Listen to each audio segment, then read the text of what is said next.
Salut à tous et bienvenue dans Terrasse numéro 16. Alors oui, vous avez bien lu le titre. Nous faisons partie désormais de l'équipe Noob. Moi, Sacha, Tai et Joris qui fait déjà partie de l'équipe Noob, nous sommes en fait les personnages jouables du futur jeu vidéo Noob RPG. Et du coup, nous intégrerons l'équipe pour ce qui est des films et des séries. Ça a été annoncé récemment par Olidri justement et nous remercions infiniment toute l'équipe Noob pour cet accueil. Noob, c'est une série que la plupart d'entre nous on regardait déjà quand on était ado. Moi, pour ma part, c'est un pote qui s'appelle Nicolas qui m'a fait découvrir cette série quand j'étais ado et j'ai direct accroché sur le fait que qu'on puisse faire de la fiction chez soi avec 3 fois rien. À cette époque, j'étais déjà dans l'optique de vouloir faire de la vidéo et en fait, Noob sont un petit peu les gens qui m'ont montré que c'était possible de le faire. Au fur et à mesure du temps, on a fini par les rencontrer en convention, l'alchimie a été quasi instantanée et on s'est retrouvé du coup à bosser avec eux un jour pour le fameux générique que vous voyez pour la saison 9. Et de fil en aiguille, Fabien Fournier, donc Fantôme, qui est le créateur de Noob, nous a proposé d'une part de faire partie de l'équipe Noob en étant les personnages principaux du jeu vidéo, mais aussi du coup dans l'équipe de la web série. Donc chers amis Noob, pour ceux qui regarderont cette vidéo, merci beaucoup pour l'accueil et on est extrêmement heureux de faire partie de votre équipe. Par contre, en ce qui me concerne, le chara-design qu'ils ont fait de mon personnage dans le jeu, va falloir faire du sport là parce que j'y suis pas encore là. Et pour ce qui est de mon futur blaze du coup au sein de l'équipe Noob, je m'appellerai Drake.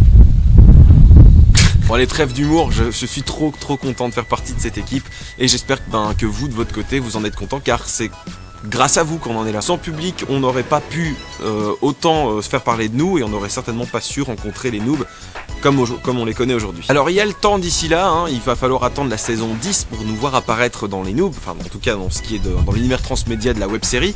Et ensuite du coup il y aura le jeu vidéo que j'ai pu tester. Black Pixel est en train de faire un travail assez extraordinaire sur le jeu vidéo. C'est un peu cartoonesque et super bien léché graphiquement, c'est un vrai plaisir à jouer. Et franchement il me tarde de l'essayer un jour, d'essayer en tout cas la version finale. En plus il paraît qu'ils vont la sortir sur PC et aussi sur... j'ai hâte. Allez, trêve de blabla, nous commençons avec la première partie. Alors, ce mois-ci, pas de convention.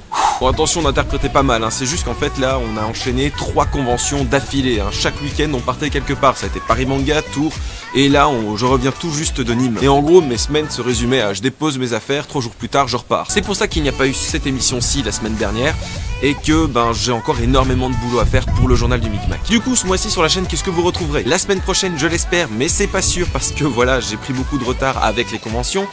J'espère pouvoir vous sortir l'épisode 40 du journal du Micmac, mais j'ai encore tout à tourner. Donc voilà, j'espère vraiment pouvoir vous le sortir ce samedi, mais ça va être samedi prochain du coup, mais ça risque d'être un peu chaud, mais je vais encore une fois essayer de faire tout ce qui est possible pour y arriver. La semaine suivante, je vous retrouverai pour un JDM Reject, et enfin on conclura le mois comme d'habitude avec l'épisode 41 du coup du journal du Micmac. Pour ce qui est du live du mois, je suis vraiment sûr de rien en fait là pour le coup, mais là vraiment je ne suis sûr de rien.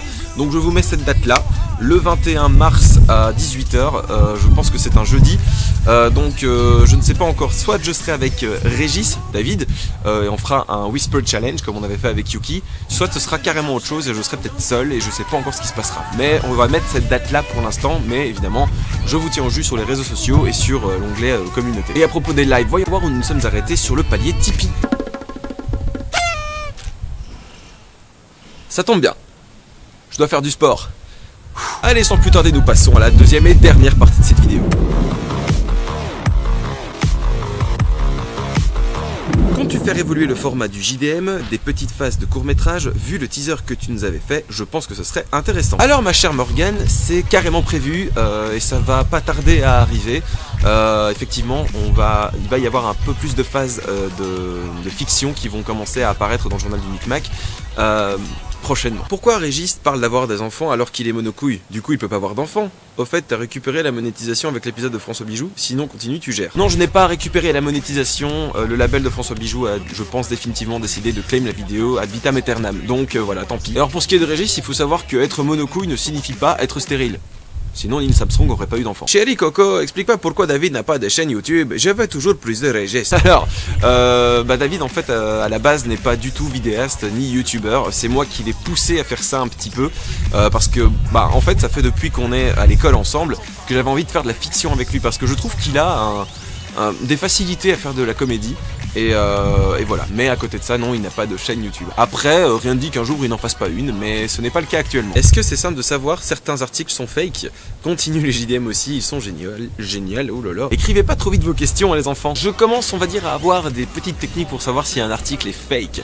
Déjà, je me réfère assez souvent, on va dire, à l'agence de presse qui traite l'article, pas juste la dépêche. Hein.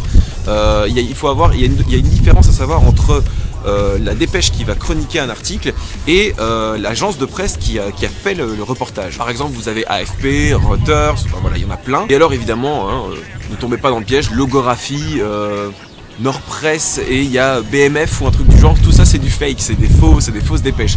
Après c'est pas toujours facile parce que je pense que ça a dû déjà arriver dans le journal que j'ai chroniqué des articles fake, ça a déjà dû arriver à mon avis. Mais voilà, j'ai mes petites techniques, donc déjà l'authenticité de l'agence, comment c'est écrit, est-ce que c'est subjectif ou pas, voilà, est-ce que c'est écrit de manière subjective ou est-ce que c'est écrit de manière objective. Voilà, il y a plein de petites techniques pour savoir si un article est fake ou pas. Moi je fais attention à ça, mais même en faisant attention à ça, on peut tomber dans le fake malheureusement. Mais je pense que c'est arrivé une ou deux fois seulement dans le journal du Micmac, et à chaque fois ça parlait, et à chaque fois c'était des articles qui se passaient en Chine. Je pense que ceux-là sont fake. Pour le reste, je pense que je n'ai pas encore chroniqué de fake, je l'espère. Comment traites-tu les informations pour tes journaux du Micmac? Quels outils utilises-tu? Sinon, tes journaux sont merveilleux. Merci beaucoup. Eh ben, ça va dépendre d'un article à l'autre. En général, ça dépend. S'il y a une vidéo, eh ben, j'ai quelques petites techniques, genre, si c'est un animal qui est mis en scène, le faire parler, des machins comme ça. Pour ce qui est des articles, je vais d'abord traiter l'information. On va dire tirer l'information la plus loufoque et en faire des sketchs, et ensuite vers la fin de l'article la conclure avec s'il y a une problématique et une morale derrière ça, en parler un petit peu. Mais je ne suis pas une chaîne qui fait enfin voilà, je ne suis pas quelqu'un d'engagé, je ne fais pas dans l'engagement, et le but premier de ma chaîne YouTube c'est de divertir, ni plus ni moins. Mais voilà en général comment je traite mes articles. Est-ce que tu aimes encore faire les JDM ou est-ce que c'est devenu une routine pour toi? PS, je t'adore, continue plus longtemps vers les millions d'abos mon petit Nekou. Ce serait cool en tout cas, on verra. Non, le JDM n'est pas une routine. En fait un épisode change, enfin... ce que je fais change d'un épisode à l'autre, donc non, actuellement je ne considère pas ça comme une routine. Pour moi c'est toujours aussi excitant à faire pour l'instant. Heureusement d'ailleurs, je ne me lasse pas encore à faire ce concept. Donc non, ce n'est pas encore devenu comme une routine. Tu comptes faire comme Antoine Daniel et t'arrêter d'un coup? Non, clairement non. Si un jour je dois arrêter le journal du Micmac, il y aura un épisode de sépulture. Voilà, il y aura des sépultures prévues pour l'émission si un jour ça devait s'arrêter. Et d'ailleurs j'ai cru comprendre que Antoine Daniel allait faire un épisode 38 qui signera la fin de What the Cut. Donc lui il fera son épisode sépulture. Quand on ne sait pas, dans 1 an, dans 2 ans, dans 5 ans, mais il compte pas arrêter d'un coup. C'est vrai qu'il a arrêté longtemps, mais il y aura effectivement une sépulture du coup. Et j'en ferai de même. Au passage, un gros bisou à toi, le grand monarque. Qui fait la voix des stagiaires et pourquoi il meurt à chaque fois? Alors pourquoi il meurt à chaque fois? Bah là je t'invite à aller checker le teaser de la saison 2, et à toi aussi qui ne l'a peut-être pas encore regardé, toi qui es derrière l'écran. Et pour ce qui est des voix des stagiaires, et ben c'est soit moi, soit des tipeurs ou tipeuses qui prennent la contrepartie casting sur Tipeee. Les tipeurs qui ont pris la contrepartie casting, c'est envoyé, donc checkez vos mails. Oui, j'ai complètement oublié de tourner cette partie. Quel logiciel de montage utilises-tu? Pour la vidéo, Final Cut Pro 10, et pour les effets spéciaux, la 3D, tout ça, Motion. D'autres compos en préparation, si nous continue comme ça, t'es génial. Merci Lenka. Oui, il y a d'autres compos en cours de préparation, et j'espère pouvoir vous en sortir une très prochainement, et celle-ci sera particulière. Je ne vous spoil pas plus, mais j'espère vraiment vous la sortir très prochainement. Comment tu gères le JDM plus Starry Sky? C'est pas toujours facile, surtout là avec la période qu'on a vécue avec toutes les conventions, vu que j'essaye de faire le journal du Micmac au moins 2 fois par mois. Quand on a comme ça un mois où on enchaîne une convention par week-end, c'est quasi ingérable en fait, donc c'est pas du tout facile. Mais on va dire que ce qui m'aide le plus à gérer les deux, c'est l'organisation. J'utilise un agenda que je remplis avec les tâches à accomplir, et le fait de faire ça, ça m'aide énormément à pouvoir gérer le mieux possible les deux. Pourquoi gardes-tu le Micmac dans ton pseudo alors que tu ne fais pas que le JDM sur ta chaîne? Eh bien ma chère Daphné, c'est parce que il y a une scission, enfin il y a un slash on va dire entre mon pseudo et le Micmac, tout simplement pour dire que Nekou bah, c'est moi et c'est aussi les musiques, et le Micmac et ben c'est tout ce qui englobe le journal du Micmac et les JDM Reject. C'est aussi pour un peu mieux rediriger les gens on va dire. Plutôt Régis, taille, homme ou femme, c'est pour savoir si les fanservices sont vrais. Écoute, moi mon plus grand rêve c'est tout ça en une fois dans mon plumard après avoir bu quelques bières. Est-ce que Régis est vraiment monocouille? Une question que tout le monde se pose. Régis est vraiment monocouille. Régis Je parle bien de Régis, il est vraiment monocouille. Tu trouves pas qu'elle était juste badass la scène de Japan Tour? Elle était carrément badass. Et d'ailleurs j'en profite pour faire un grand merci et un gros bisou à l'organisation de Japan Tour et de Brutal Kawaii qui ont vraiment fait un travail extraordinaire. Tour, ça reste encore une de mes conventions préférées. Quel est le logiciel de 3D que tu as utilisé pour ton Epic Medley sur Chaka Ponk? Comptes-tu aussi en faire sur les musiques de John Powell? Sinon, juste GG. Je l'ai déjà dit, c'est Motion de Apple, du coup, que j'ai utilisé pour faire mon clip en 3D de Chaka Ponk. Et faire un Epic Medley sur John Powell, je ne sais pas encore. Mais non, c'est pas prévu dans l'immédiat. Je ne sais pas quel sera le prochain Epic Medley, mais voilà, celui sur Chaka Ponk m'a vraiment tenu à cœur et de manière générale, je crois que les Epic Medley seront des trucs que je vais faire parce que j'ai envie de les faire à côté du journal parce que voilà, je suis trop passionné. Bonjour Nekou, vous n'avez pas honte?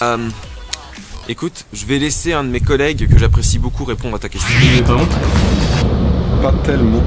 Un jour verra-t-on un petit coucou de Antoine Daniel dans tes journaux du Micmac sur un passage vidéo par exemple? Ce serait avec grand plaisir que je collaborerai avec Antoine Daniel, mais je me vois mal. Déjà j'ai très peu de notoriété sur YouTube, en tout cas à l'heure où je fais cette vidéo, et je me vois très mal lui dire « Hey, ça te dirait de venir faire un sketch dans un concept qui ressemble très fort à ce que tu faisais avant et que tu as arrêté ?»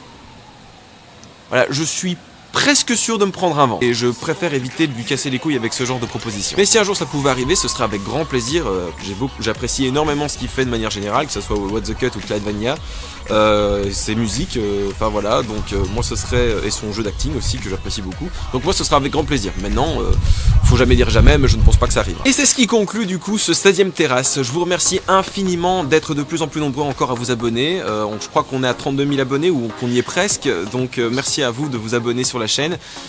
J'espère que les publications de ce mois-ci sur la chaîne vous plairont, et voilà, continuons de nous amuser ici. De belles aventures nous attendent encore prochainement. Moi je vous retrouve du coup la semaine prochaine pour normalement je l'espère le journal du Micmac. N'hésitez pas à me retrouver sur les réseaux sociaux dans la description pour voilà, si vous souhaitez m'aider financièrement pour continuer à faire des vidéos sur la chaîne. Moi je vous fais plein de gros bisous et je vous dis à la semaine prochaine et à bientôt sur internet. Salut. Is this real life? What you see? Tell me.